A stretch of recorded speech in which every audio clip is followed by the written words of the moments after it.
નમસ્કાર દોસ્તો, આપ સૌનું હાર્દિક સ્વાગત છે આજના આપણા સેશનમાં. દોસ્તો, લાસ્ટ લેક્ચરની અંદર આપણે લોકોએ જે મેથ્સની અંદર સરવાળા અને બાદબાકીના નિયમો જે છે એનો અભ્યાસ કર્યો હતો.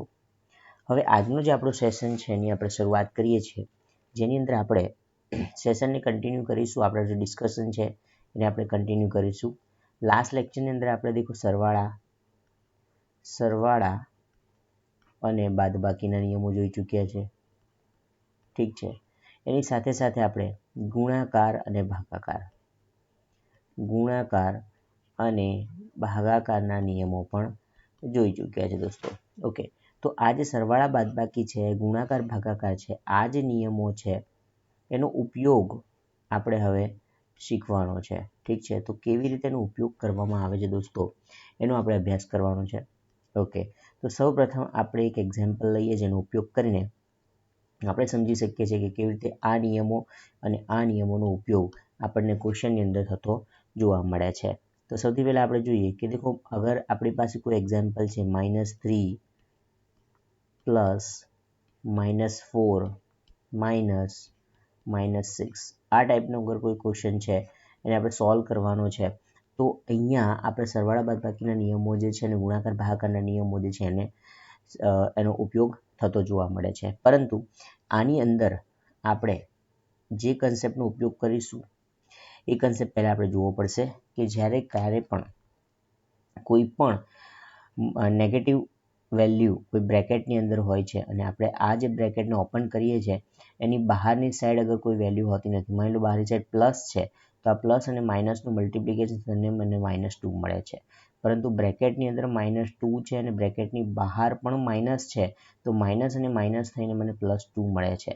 આ જે બંને મેથડ્સ છે એ આપણે યાદ રાખવાના છે, અથવા કહી શકીએ આ બંને રૂલ્સ છે, એક પ્રકારના આ નિયમ છે જેને આપણે ખાસ યાદ રાખવાના છે, જેનો આપણે ઉપયોગ કોઈ બી જગ્યાએ આપણને એનો ઉપયોગ થતો જોવા મળે છે. ઠીક છે.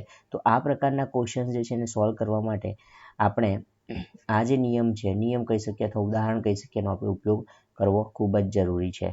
કેવી રીતે?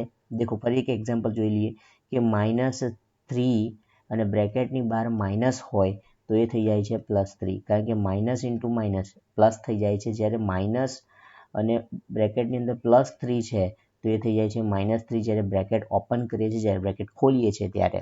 એ જ રીતે આપણી પાસે અગર અહીંયા પ્લસ છે અને બ્રેકેટની અંદર -3 છે, તો બ્રેકેટ ખોલીશું તો શું થઈ જાય છે? -3 થઈ જાય છે. ઓકે, તો આ જે નિયમો છે એનો ખાસ આપણે સદંતર ઉપયોગ આવતો રહે છે. એટલા માટે ખાસ આપ સૌએ આ વસ્તુ નોટ કરી લેવી, એઝ અ નોંધ તરીકે લખી લેવું.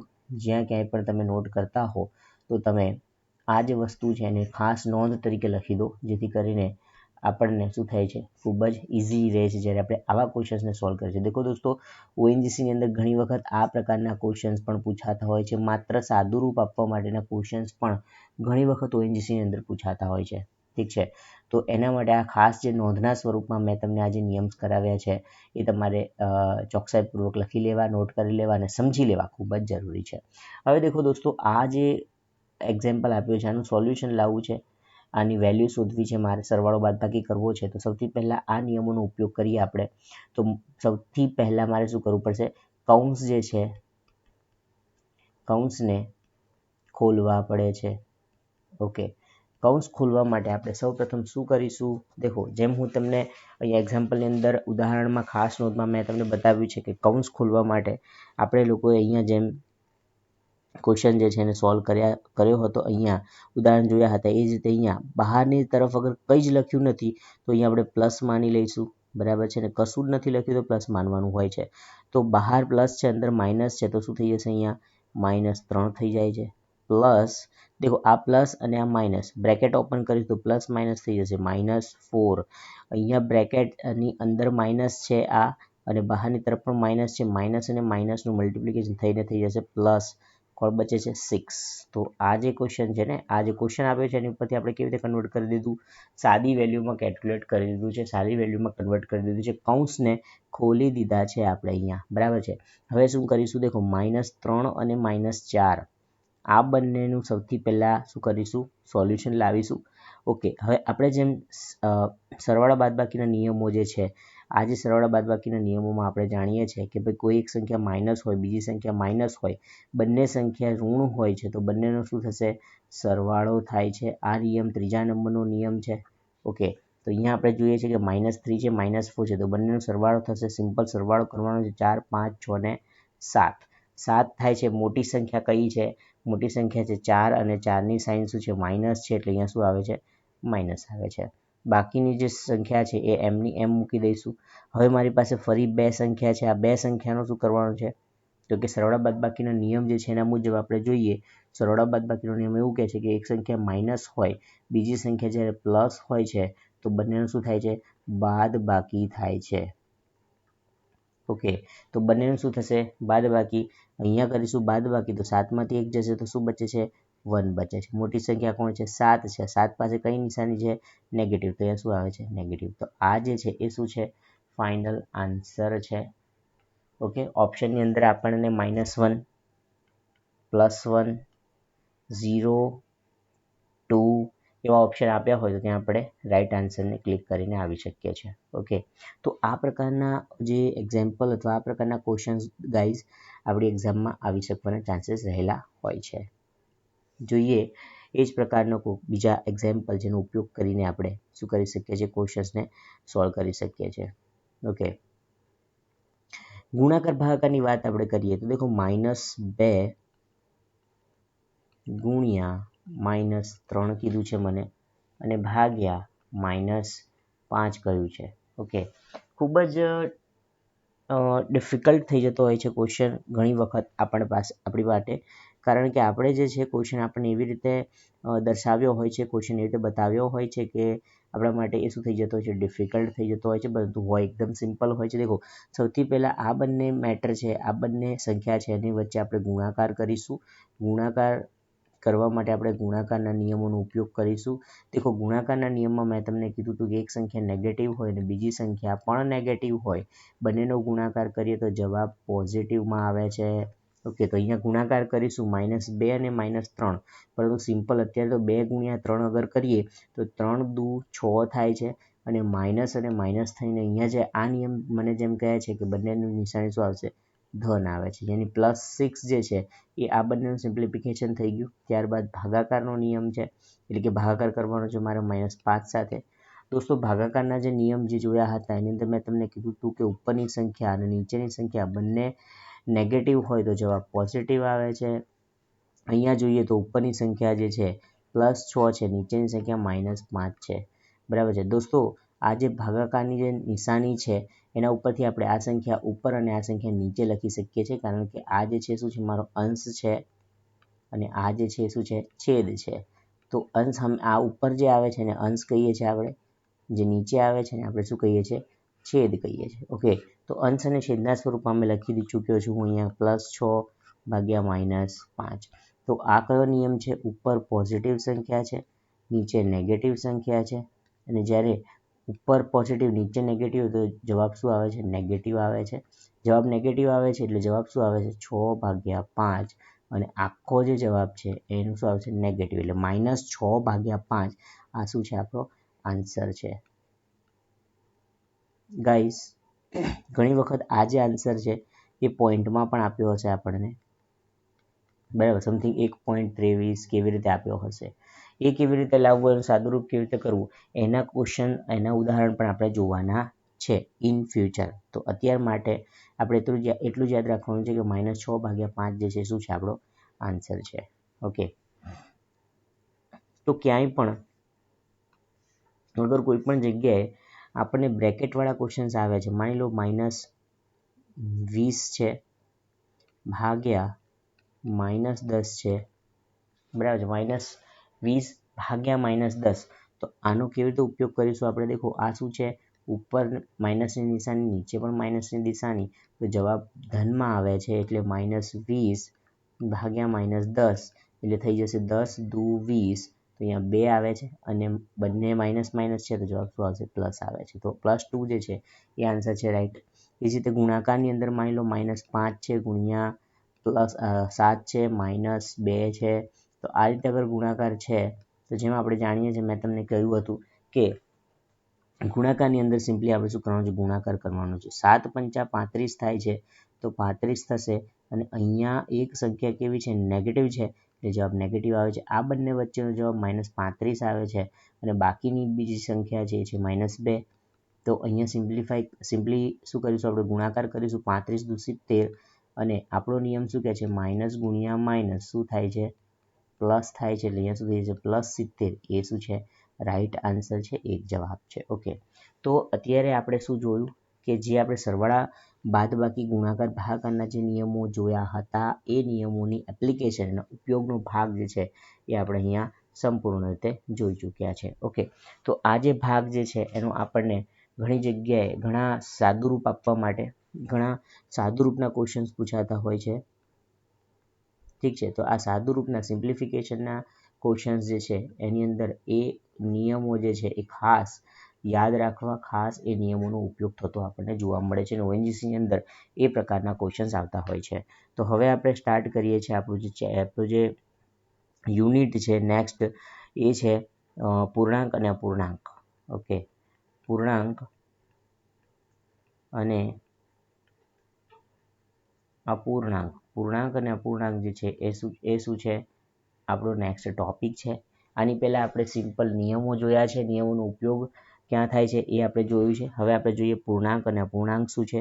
દોસ્તો દેખો, પૂર્ણાંક અને અપૂર્ણાંક જે છે એની અંદર આપણે જે અપૂર્ણાંક હોય છે એના સરવાળા બાદબાકી ગુણાકારને ભાગાકારને જોઈશું. એટલે કે માની લો 1/2 છે +3/4 છે. તો આવા સરવાળા કેવી રીતે કરવા, બાદબાકી કેવી રીતે કરવી, ગુણાકાર કેવી રીતે કરવો, ભાગાકાર કેવી રીતે કરવું, એ દરેક વસ્તુનો આપણે અભ્યાસ કરીશું. સાથે સાથે પોઈન્ટ એટલે કે 1.33 ગુણ્યા 2.26 આવા ક્વેશ્ચન જે છે એને કેવી રીતે સોલ્વ કરવા, બરાબર છે. 1/10 છે, 25/10 છે, એને પોઈન્ટમાં કેવી રીતે ફેરવવું, એ પ્રકારની દરેક વસ્તુનો અભ્યાસ આપણે આ યુનિટની અંદર કરવાના છીએ. પરંતુ સૌથી પહેલાં આપણે પૂર્ણાંક અપૂર્ણાંકની અંદર જે પૂર્ણાંક જે છે એની વાત કરીએ તો પૂર્ણાંક જે છે એક પ્રકારની નાની સંખ્યા છે.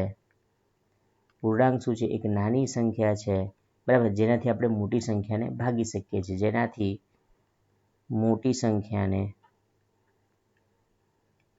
ભાગી શકીએ છીએ આપણે, જેનાથી મોટી સંખ્યાને ભાગી શકીએ છે. ઓકે, તો આપણે જોવાનું છે પૂર્ણાંક અને અપૂર્ણાંક, જેની અંદર સૌથી પહેલા આપણે જોઈશું ગુરુત્તમ સામાન્ય અવયવ, HCF અને LCM. ઠીક છે, LCM લીસ્ટ કાઉન્ટ જે છે, least common factor, least common major and HCF highest common factor. આ બંને જે છે એને આપણે શોધીશું. આને કહે છે આપણે ગુરુત્તમ સામાન્ય અવયવ, આ છે લઘુત્તમ સામાન્ય અવયવ. લઘુત્તમ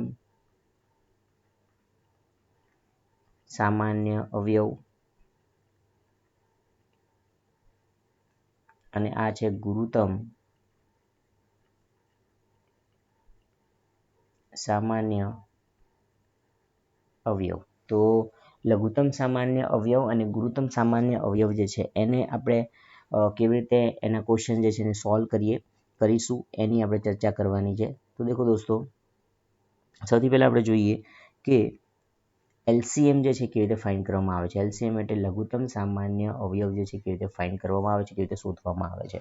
ઓકે, તો લઘુત્તમ સામાન્ય અવયવ જે છે શોધવા માટે બેઝિકલી આપણને કોઈ પણ સંખ્યાના અવયવ નીકાળતા આવડવું ખૂબ જ જરૂરી છે. અવયવ અગર તમને આવડે છે તો તમે શું કરી શકો છો, કોઈ બી સંખ્યાનો LCM નીકાળી શકો છો. ઓકે, હવે હું તમને એમ કહું છું કે 24 જે છે એના અવયવ નીકાળો.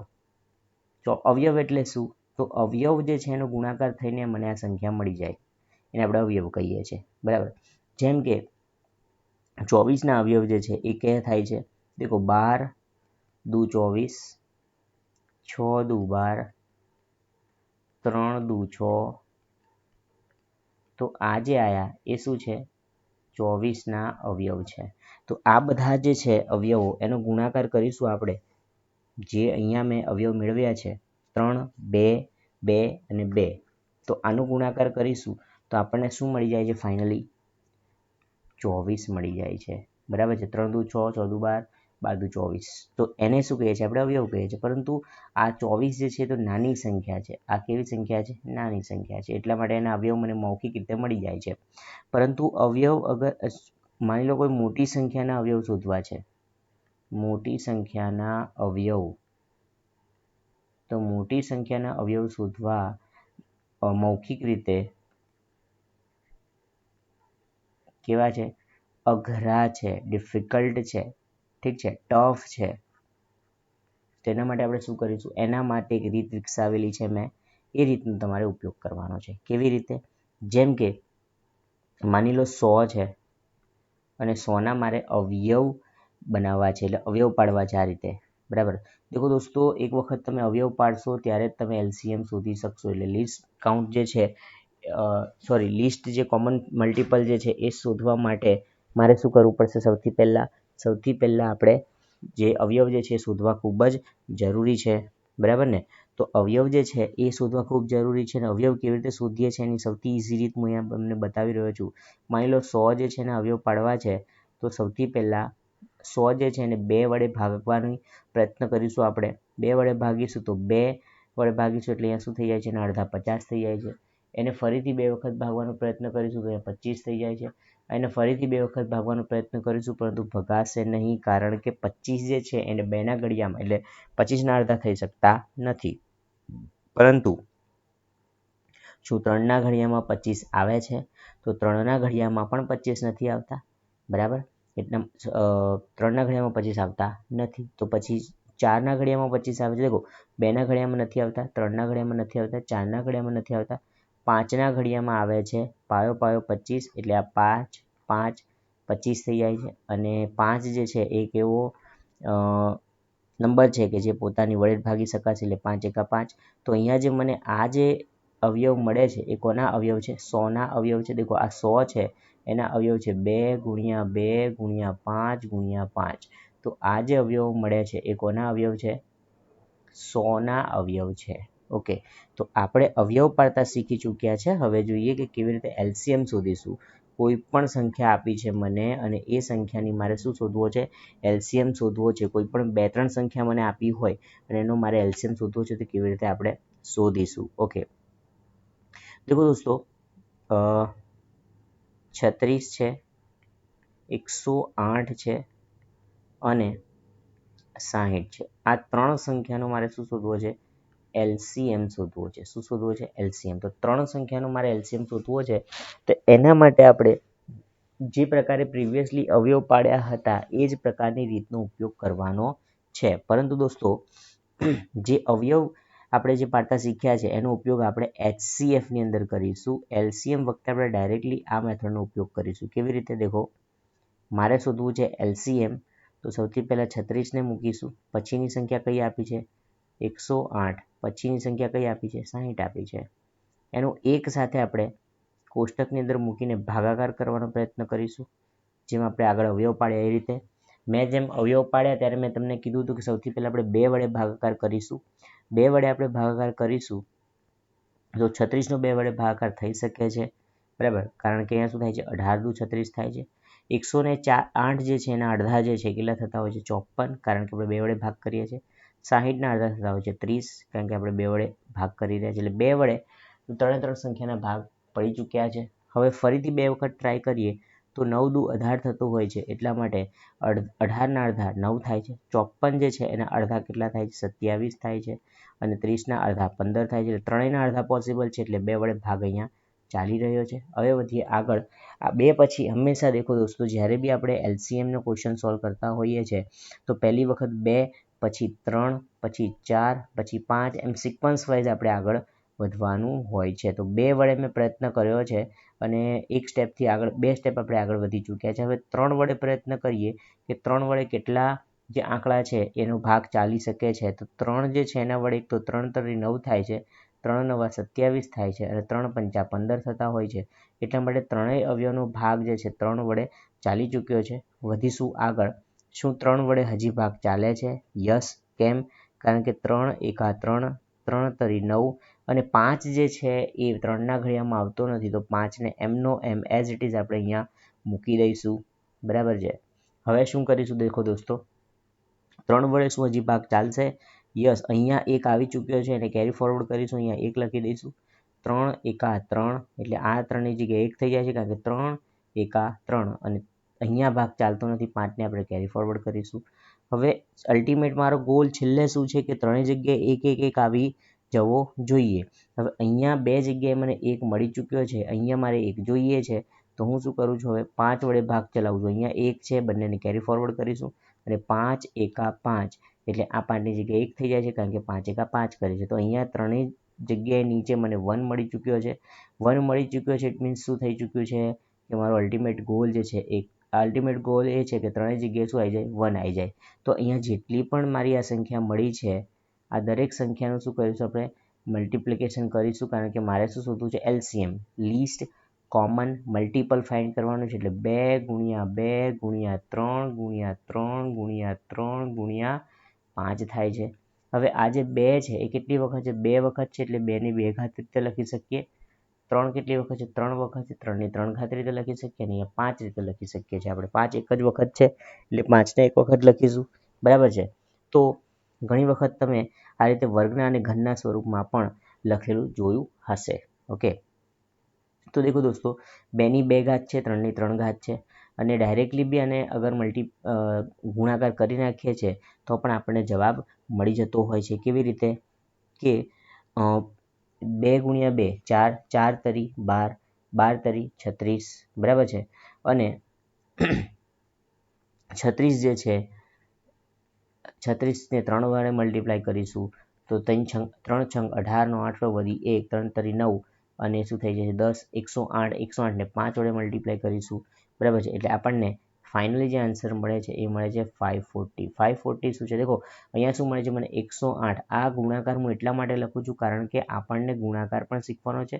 ઘણા આઈટીઆઈના સ્ટુડન્ટ જે છે એ લોકોને ગુણાકાર પણ આવડતો હોતો નથી. દેખો 36 જે છે એને 3 વડે કેવી રીતે ગુણીશું? 36 અને 3 એનો ગુણાકાર કરવાનો છે. 6 તરી 18, 18નો 8 વધી પડી 1 અને 3 તરી 9, આ જે 3 છે અને 3 તરીનો આ બંનેનો ગુણાકાર કરીશું 9 આવે છે. આ વધીને એની અંદર ઉમેરી દઈશું એટલે 10 થઈ જાય છે. એટલે અહીંયા શું આવે છે? જવાબ 108. એ જ રીતે 108ને 5 વડે મલ્ટીપ્લાય કરીશું તો પાછળનો જે આંકડો છે સૌથી છેલ્લો એને 5 સાથે ગુણીશું. 8 પંચા 40, 40નો ચોકડો વધી પડી 40નો જે અહીંયા 0 છે પાછળનો અંક એ મૂકીશું અને આગળનો અંક 4ને ઉપર મૂકીશું. 5 ગુણ્યા 0 જે છે શું થઈ જાય છે? 0 થઈ જાય છે. એટલા માટે 4 જે છે એને નીચે અહીંયા ઉમેરી દઈશું અને 5 એકા 5 તો અહીંયા શું થઈ જાય છે? 540 એ શું છે? ફાઇનલ જે આન્સર આવે છે એ શું છે? મારો એલસીએમ છે. શું છે? એલસીએમ. તો અહીંયા જે એલસીએમ મને મળે છે કેટલું મળે છે? 540. 540 ઇઝ વોટ માય એલસીએમ. કેવી રીતે ફાઇન્ડ કર્યું આપણે દોસ્તો? કે જે આ 3 વેલ્યુ છે એનું મારે એલસીએમ ફાઇન્ડ કરવો છે એના માટે આપણે આ ટેબલનો યુઝ કરીશું જે રીતે આપણે અવયવ પાડીએ છીએ અને અવયવ પાડ્યા પછી આપણને જે અહીંયા સાઈડમાં જે કોઈ પણ નંબર્સ મળે છે અવયવ મળે છે એ બધા અવયવનો ગુણાકાર કરી દઈશું એટલે મને શું મળી જાય છે? બેઝિકલી એલસીએમ મળી જાય છે. તો આ જ રીતનો એક બીજો ક્વેશ્ચન જે છે ને આપણે જોઈએ જેથી કરીને આપણો કન્સેપ્ટ જે છે અહીંયા વધારે ક્લિયર થઈ શકે છે. દેખો 84, 92 અને 76 એનો શું ફાઇન્ડ કરવો છે? એલસીએમ ફાઇન્ડ કરવો છે. તો એલસીએમ ફાઇન્ડ કરવા માટે આપણે સૌથી પહેલાં ટેબલના ફોર્મમાં આ વસ્તુને મૂકી દઈશું. 84, ત્યારબાદ 92, ત્યારબાદ છે 76. હવે અહીંયા આપણે 2 વડે ડિવાઈડ કરવાનો પ્રયત્ન કરીશું તો 84 જે છે ને 2 વડે ડિવાઈડ કરીએ તો એ થઈ જાય છે કેટલા? 42. 96 જે છે 92 છે તો 92ને 2 વડે ડિવાઈડ કરીશું એ મને મળે છે કેટલું? 46. કેવી રીતે ખબર પડે છે આપણને? 90 જે છે એના અડધા કેટલા થાય છે? 45 અને 2ના અડધા 1 એટલે 46 થઈ જાય છે. 76 જે છે એના અડધા કેટલા થઈ જશે? 74ના અડધા થઈ જાય છે 38. કારણ કે આપણે 2 વડે ભાગ ચલાવી રહ્યા છીએ એટલા માટે અહીંયા આપણે દરેક વસ્તુને શું કરીએ છીએ? અડધી કરી રહ્યા છે. તો મૂવ કરીએ આગળ તરફ. 2 વડે હજી ભાગ ચાલી શકતો હોય તો ચલાવીએ છીએ. દેખો 42ના અડધા થઈ જાય છે 21, 46 જે છે એના અડધા થાય છે 23 અને 38 જે છે એના અડધા કેટલા થઈ જશે? 19. ઓકે, અહીંયા આવે છે 19. હવે 2 વડે ભાગ ચાલી શકશે નહીં કારણ કે 21 જે છે એના અડધા થતા નથી, 23ના અડધા થતા નથી, 19ના અડધા પણ થતા નથી અને એટલા માટે આપણે 2થી આગળ વધીએ તો 3 વડે ભાગ ચલાવવાનો પ્રયત્ન કરીશું તો 3 સીધા 21 થાય છે 23 જે છે 3ના એક ઘડિયામાં આવતો નથી, 19 પણ 3ના ઘડિયામાં આવતો નથી, અને as it is carry forward કરીશું. હવે આપણે જેમ જોઈએ તો આ ત્રણેય સંખ્યા જે છે કેવી છે, 7, 23 અને 19. આ ત્રણ સંખ્યા જે છે એ કેવી સંખ્યા છે, અવિભાજ્ય સંખ્યા છે. દેખો દોસ્તો, અવિભાજ્ય સંખ્યા એ સંખ્યા પણ તમને ખ્યાલ હોવો જોઈએ કે કઈ સંખ્યાને અવિભાજ્ય કહેવાય છે. તો એવી સંખ્યા જે